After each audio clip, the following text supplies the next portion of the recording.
Hello fellow diecast collectors. Today's video is going to be about the McLaren F1, one of my favorite cars of all time. So if you don't care about this car, you might want to skip over this video, but there's going to be a little unboxing of a Kyosho 164 scale, although we're not looking at that right now. This is some old stuff I have here I've managed to keep over the last 15, 20 years. The three little cars are 187 scale cars, and they're by Paul's Model Art, also known as Minichamps. And same with the big car, it's a 143rd scale car. And that is the one that won Le Mans in 1995. So what makes this car so great, in my opinion, is it's one of the last uh, street drivable cars that can just go out and win Le Mans with very few modifications. Back in like the 19 prior to the 1960s, or even with the 1960s, as long as you were rich, you could actually go buy a car and then compete at Le Mans with some modifications and win, but still possibly drive that car on regular roads. But then in the 1970s, 80s, cars became more specific just to racing, so they became really long, super low, so they just weren't practical for road use, although some of them were sold to regular consumers, like the Porsche 962, for instance. But you would never really want to drive a Porsche 962. It's just designed for a racetrack, not for public roads. But McLaren, a little history here. Bruce McLaren founded the company in 1963, and they're mostly known for making F1 cars these days, and basically purpose-built race cars. But the McLaren F1, the stock one, the silver one here, was designed by that company, and so that's why it has a driver's seat in the middle of the car and then two passengers next to the driver for better weight balance. This is also one of I think it's the last supercar that has a normally aspirated engine that can go over 200 miles per hour. The Bugattis, Veyrons, and Chirons, they're all quad turbochargers, forced induction, that kind of thing. But McLaren's design, they went for a super lightweight for everything, but also aerodynamics. It's a very aerodynamic car, this road car. So this book here is around 20 years old. This is the official book describing the development of this vehicle. And there's some great, so much great information. So I can only recommend you, if you love this car, you try to find this book. It's called Driving Ambition. And Gordon Murray, he's the principal engineer, designer for this vehicle. Here's some, I guess, of some of his sketches.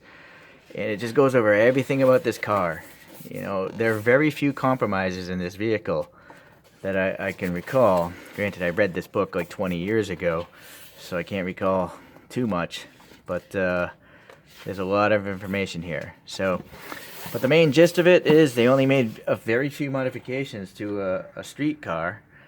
They added a rear wing, and that's the main difference I can see off the bat. But you'll notice it's still a relatively short car, and they won Le Mans versus purpose-built prototype cars, prototype racers, super low, super impractical vehicles. So that's why I love this car. Just a random story. I was at a car show in Pasadena once, and there was a blue McLaren F1, and I was checking it out, loving it, and then there's this pretty big guy standing next to me with white hair, and it turned out to be Jay Leno. So that was Jay Leno's car I was checking out. I didn't say anything to him. I didn't want to bother him. I'm sure he gets harassed by people all the time. So just a little personal note. Anyway, so Paul's Model Art Minichamps, they make great models. This is 43rd scale, so obviously good detail. I used to have a 12th scale McLaren F1 street car by Minichamps, but it actually got paint rash around here. It was like a dark blue color and it got paint rash, so I sold it off. But I'm sure that model is probably worth some money these days. I don't know, maybe it's not, because when I looked up these things on eBay today in 2020, they're really inexpensive. They're not actually expensive at all. So if you love this car, you can hop on eBay and pick these up used. But even this 187 scale, I think, is pretty great detail. You can see the central steering column there, the side seats. Maybe you can see. Trying to focus for you. Such a small car, I'm not sure if it's picking up. but you can see the details here. It actually has lensed taillights on a 187 scale car. Same with the lensed headlights.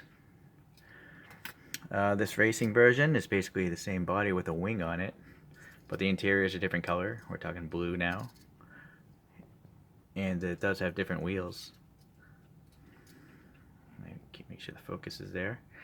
And then you'll notice on this third one, I guess must be a ladder version, because it actually has different headlights. Like the headlights are kind of like bubbled up.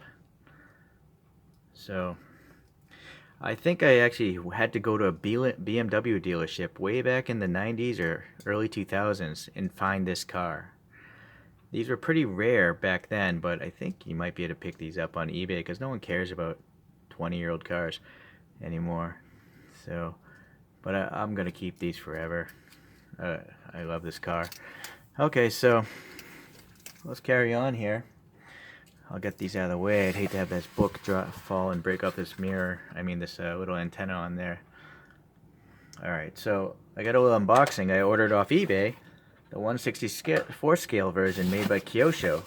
Came in from Japan. There's also an Alfa Romeo in here. And I guess while I'm opening this, I'll just talk about the Alfa quickly. It says Alfa Romeo RZ, which means Roadster Zagato, was designed by Alfa Romeo, but produced at the Zagato factory. They're a design firm, but also they make vehicles. So it actually has a plastic body, which I thought was interesting. And it's got a V6 up front and it's rear wheel drive. And they made less than 300 of these things because I guess Alfa had some financial problems, and or maybe it just didn't sell well. Alright, so let's take a look at this. It's a Kyosho again. Your standard Kyosho yellow, very common. Ooh, I got a bent axle here. Look at this wheel. Well, I can't do. I'll try to bend it back later. So it says the model and the brand.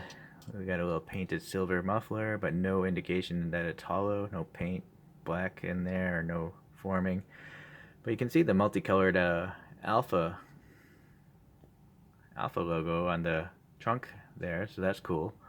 I mean, I can actually see blue and red and stuff, so that's really neat. There's a little Zagato logo on the side underneath that side blinker. This being a convertible, let's see what kind of details going on inside. We got black interior, some molding of the dashboard, but no actual paint highlighting any of that. But I think this model was pretty cheap when it was brand new, so you can't expect all the details of today's modern cars. When I say that, I mean today's modern die-cast cars. So for the time, I think this is great. It does have 6 individual plastic headlights inserts there. And actually, no, they're not individual. Well, no, they're not individual. It looks like it's one piece of plastic, but they painted the yellow separators yellow there. And also behind the plastic, they painted a little orange for the side blinker. So that's cool. Again, as usual with Kyosho, you got your standard OEM wheels, very nice details. So that's great. Alright. But trying to keep this as a video about McLaren GT F1 GTR in this case, being the racing version. There we go. So we got a 164 scale.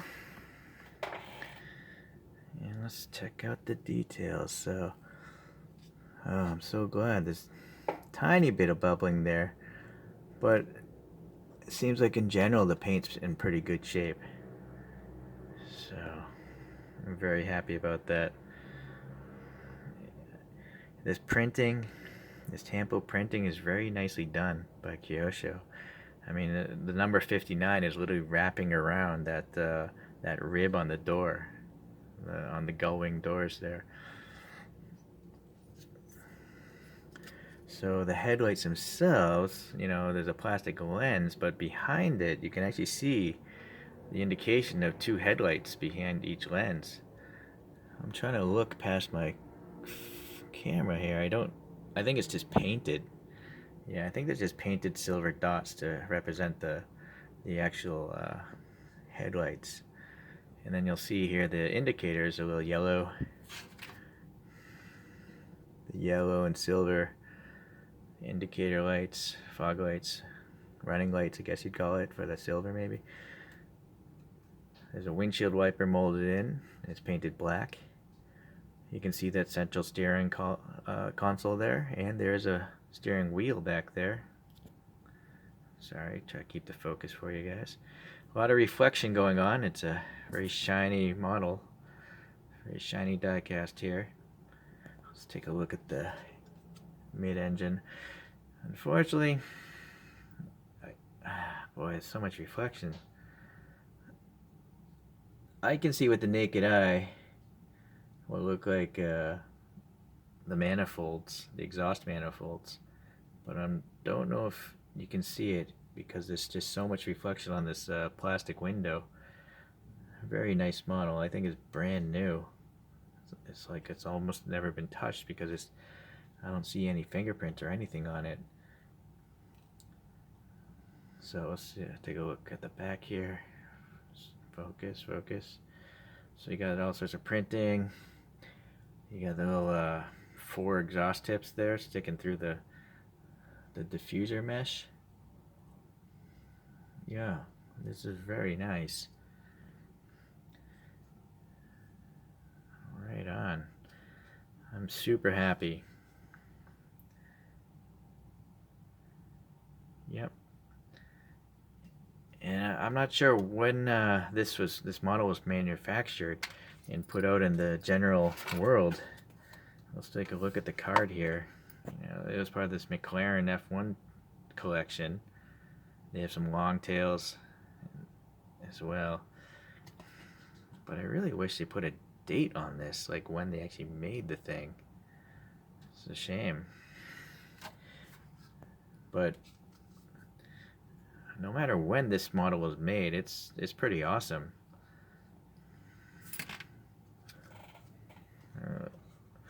So out of curiosity's sake, how does it compare to a Minichamps 43rd scale? Oh boy, I hope I don't drop these. So size, proportions, dimensions. You know, the immediate thing you notice is the 43rd scale has an antenna sticking out the roof. This model is old, but the Minichamps is a much duller black, but I'm not sure if that's because it's an old model or not. Whereas this is a super deep black on the 64th scale car by Kyosho. And what's noticeable as well is the NACA ducts here. On the 43rd scale car, when I say NACA duct, it's this kind of profile, like a V-shaped kind of thing.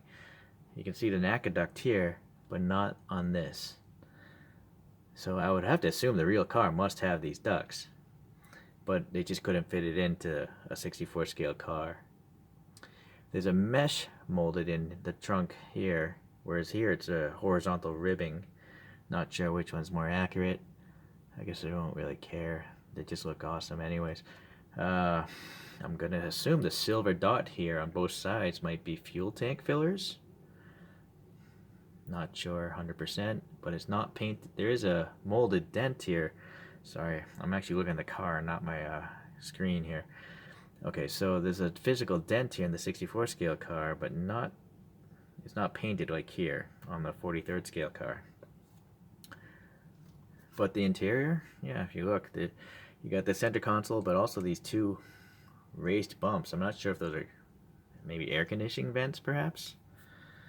You know, you gotta remember, this is I wonder if they actually kept like the radio in this car. When I say radio, like listening to FM tunes and stuff, because it was a road car originally. I'm sure they must have stripped it out for racing. Okay, well anyways, I guess just one last look here at the back. You know, the Kyosho, well, this is actually odd for Kyosho. They painted the rear lights.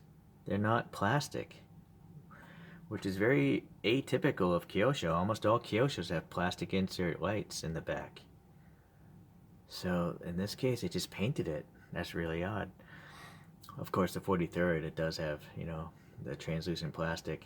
and more detail on the 4 exhaust tips. And there's a tow hook. Kinda. Well, no, it's just a red bump, but I'm guessing that's supposed to be a tow hook, whereas that does not exist on the 64 scale car. Oh, another thing, there's a NACA duct now on the 64 scale Kyosho here, but it's not on the 43rd scale.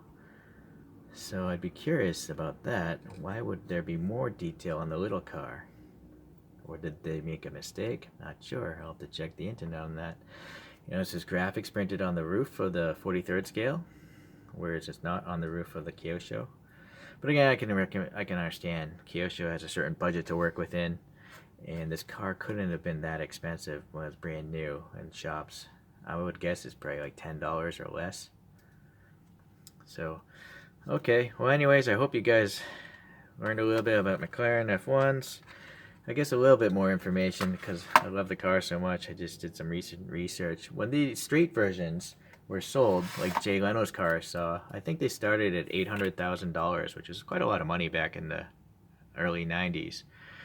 But a few years ago, one of these things sold for like $19 million.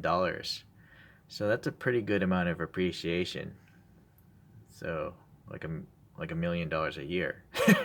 So, boy, it must be nice to be super rich.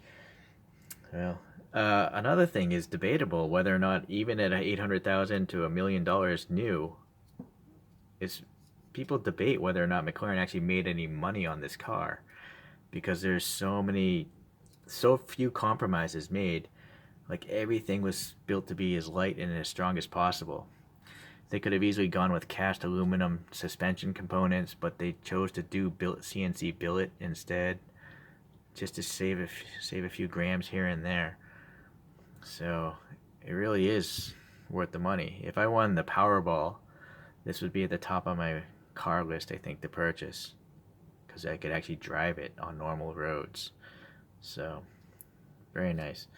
Okay, well, that's it for today. See you guys later.